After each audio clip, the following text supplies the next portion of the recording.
Welcome વિદ્યાર્થી મિત્રો।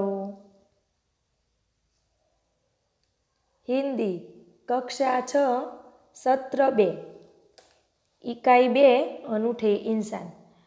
अनूठे इंसान एटले के अनोखा मानवी। तो विद्यार्थी मित्रों आ पाठनी अंदर बे प्रसंग आपेला छे कि जेमां एक प्रसंग छे फ्रांसना शासक सम्राट नेपोलियन बोनापार्ट विषे।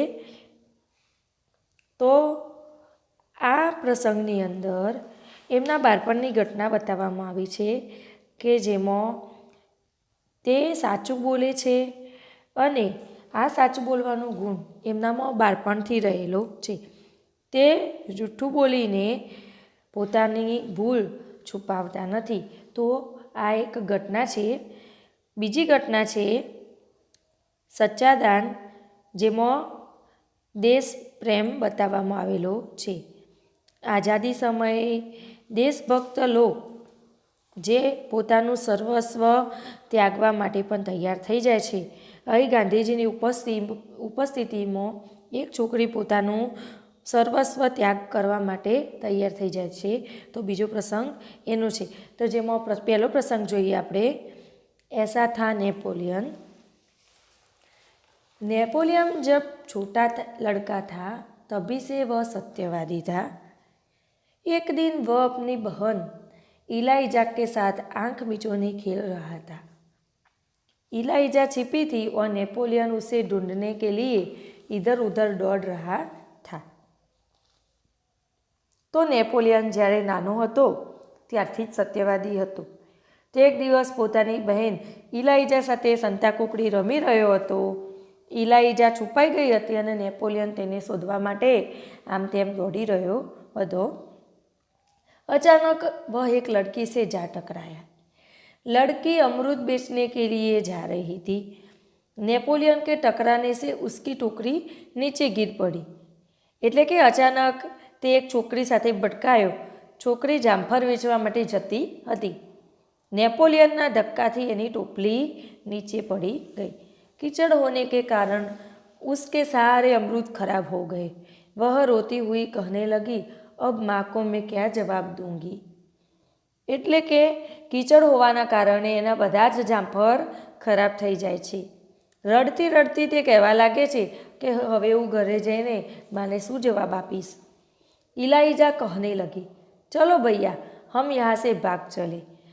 तो नेपोलियननी बहन इलाइजा कहेवा लगी कि चाल भाई आपणे અહીંથી भागी जाइए। नहीं बहन, हमारे कारण ही तो इसकी हानि हुई है। यह कहकर नेपोलियन ने जेब में रखे 3 छोटे सिक्के उस लड़की को देकर कहा, बहन मेरे पास ये 3 सिक्के हैं, तुम उन्हें ले लो। तो नेपोलियन कहे छे कि ना बेन, एने आपणा कारणे ज नुकसान थयुं छे। तो तेने पोताना खिस्सामांथी 3 नाना सिक्का काढीने ए छोकरीने आप्या अने कह्युं कि मारी पासे 3 ज सिक्का छे, तू एने लई ले।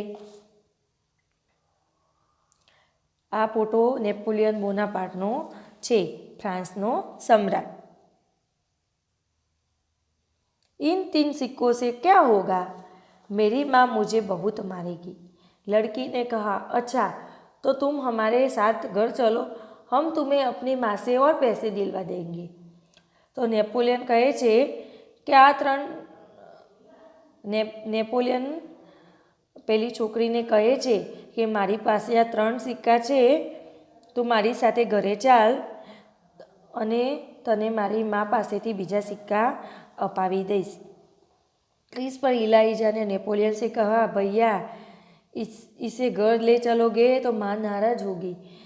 एटले के इलाइजा कहे छे कि तू आने घरे लई जाइश तो माँ नाराज थशे।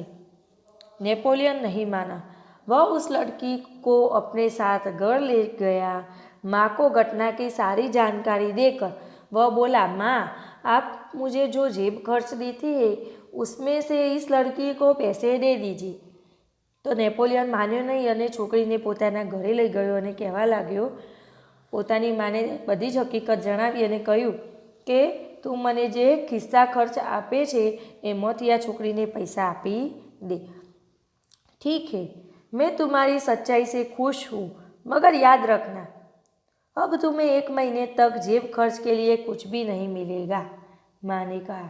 तो એની માએ કહ્યું કે ઠીક છે, તારી સચ્ચાઈથી હું ખુશ છું, પરંતુ યાદ રાખજે હવે તને 1 મહિના સુધી ખિસ્સા ખર્ચ માટે કંઈ પણ મળશે નહીં।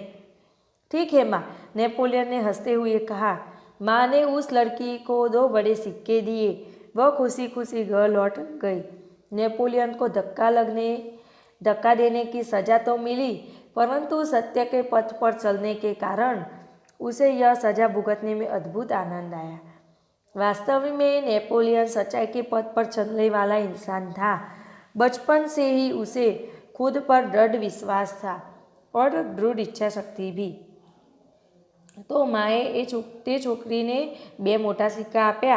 તે ખુશખુશાલ થઈ ગઈ અને પોતાના ઘરે જતી રહી। નેપોલિયનને છોકરીને ધક્કો મારવાની સજા તો મળી, પરંતુ સત્યના માર્ગે ચાલવાના લીધે તેને સજા ભોગવવામાં અનેરો આનંદ આવ્યો। હકીકતમાં નેપોલિયન સચ્ચાઈના માર્ગે ચાલનારો મનુષ્ય હતો। બાળપણથી જ તેને પોતાના ઉપર દૃઢ વિશ્વાસ હતો અને તેમાં દૃઢ ઈચ્છા શક્તિ પણ હતી। सच्चे आधार। तो અહીં આપણે બીજો પ્રસંગ જોઈએ।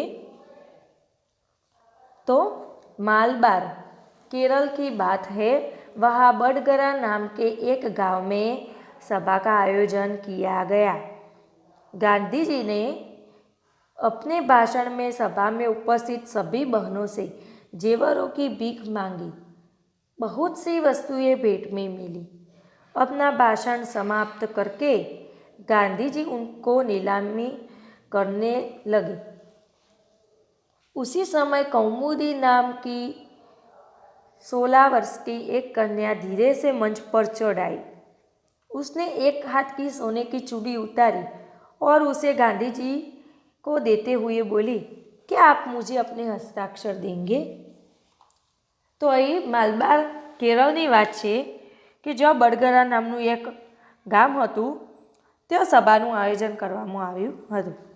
ગાંધીજીએ પોતાના ભાષણમાં ઉપસ્થિત બધી જ બહેનોને પોતાના પાસે ઘરેણાની ભિક્ષા માગી।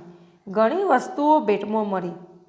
પોતાનું ભાષણ પૂરું કરીને ગાંધીજી આ વસ્તુઓની બોલીને વેચવા લાગ્યા। તે વખતે કૌમુદી નામની 16 વર્ષની એક બાલિકા મંચ પર આવી। એક છોકરી મંચ પર આવી। તેણે એક હાથની સોનાની બંગડી ઉતારી અને ગાંધીજીને તે આપતા બોલી, શું આપ મને તમારા હસ્તાક્ષર આપશો? गांधी जी हस्ताक्षर कर ही रहे थे कि उसने दूसरे हाथ की चूड़ी भी उतार दी। तो गांधी जी हस्ताक्षर कर ही રહ્યા હતા કે તેને બીજા હાથની બંગડી પણ ઉતારી દીધી। यह देखकर गांधी जी ने कहा, अरे पगली लड़की, दोनों चूड़ियाँ देने की ज़रूरत नहीं है, एक ही चूड़ी लेकर मैं तुम्हें अपना हस्ताक्षर दूंगा। तो गांधीजीए કહ્યું, અરે ગાંડી છોકરી, બંને બંગડીઓ આપવાની જરૂર નથી, એક જ બંગડી લઈને હું તને મારા હસ્તાક્ષર આપી દઈશ। इसके उत्तर में कौमुदी ने अपने गले का स्वर्ण हार उतार लिया। गांधी जी ने पूछा, तुमने अपने माता पिता से आज्ञा ले ली है ना? एना उत्तर में कौमुदीए पोतानो गरानो सोनानो हार उतार्यो। गांधीजीए पूछ्યું કે તે તારા માતા પિતાની આજ્ञा तो लीधी છે ने? बिना कोई उत्तर दिए उसने कानों में से रत्न जड़ित बूंदे भी निकाल लिए। गांधी जी ने पूछा, तुमने इन आभूषणों को देने के लिए अपने माता पिता से आज्ञा ले ली है ना? કંઈ પણ ઉત્તર આપ્યા વિના તેને કાનમાંથી રત્નજડિત બુટ્ટીઓ પણ લીધી। ગાંધીજીએ પૂછ્યું, તે આ ઘરેણાં આપવા માટે તારા માતા પિતાની મંજૂરી તો લીધી છે ને? अब गांधी ने कौमुदी से कहा, तुम्हें यह तो मालूम होगा कि यह गहने देने के बाद तुम फिर नए गहने नहीं बनवा सकोगी। એટલે કે કૌમુદી કંઈક ઉત્તર આપે એ પહેલાં જ ગાંધીજીએ કહ્યું કે તને ખબર તો છે ને કે આ ઘરેણાં આપી દીધા પછી તું ફરીથી નવા ઘરેણાં નહીં બનાવી શકે। તો कौमुदी यह शर्त दृढ़तापूर्वक स्वीकार कर ली। गांधी जी ने हस्ताक्षर करने के बाद यह वाक्य लिख दिया, तुम्हारे इन आभूषणों की अपेक्षा तुम्हारा त्याग ही सच्चा आभूषण है। એટલે કે કૌમુદીને શરત મક્કમતાપૂર્વક સ્વીકારી લીધી હતી અને ગાંધીજીએ હસ્તાક્ષર કરતા પછી આ વાક્ય લખ્યું કે તારા ઘરેણાં કરતાં તારો ત્યાગ એ જ ખરું ઘરેણું છે। સચ હે દેશ પ્રેમ સે બઢકર કુછ નહીં, એટલે કે સાચે જ દેશ પ્રેમથી ચડિયાતું કશું જ નથી। તો વિદ્યાર્થી મિત્રો, આપણે શબ્દાર્થ જોઈએ। સત્યવાદી એટલે કે હંમેશા સત્ય બોલને વાલા। અદ્ભુત તો અનોખા।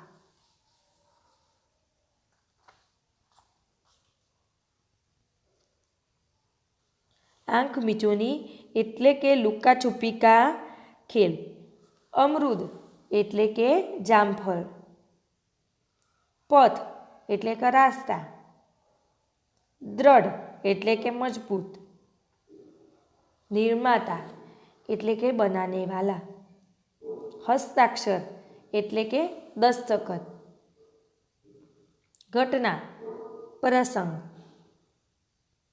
ઉપસ્થિત એટલે કે હાજર, વહા આए हुए। માનપત્ર એટલે કે આદર સે લિખા પત્ર। આયોજન એટલે કે ઇંતજામ। આભૂષણ એટલે કે ગહના ઘરેણાં। નીલામી એટલે કે બોલી બોલकर बेचना। भाषण सभा के सामने बोलना। त्याग એટલે કે સમર્પણ। થેન્ક યુ વિદ્યાર્થી મિત્રો। તો તમારે આ શબ્દાર્થ તૈયાર કરવાના રહેશે।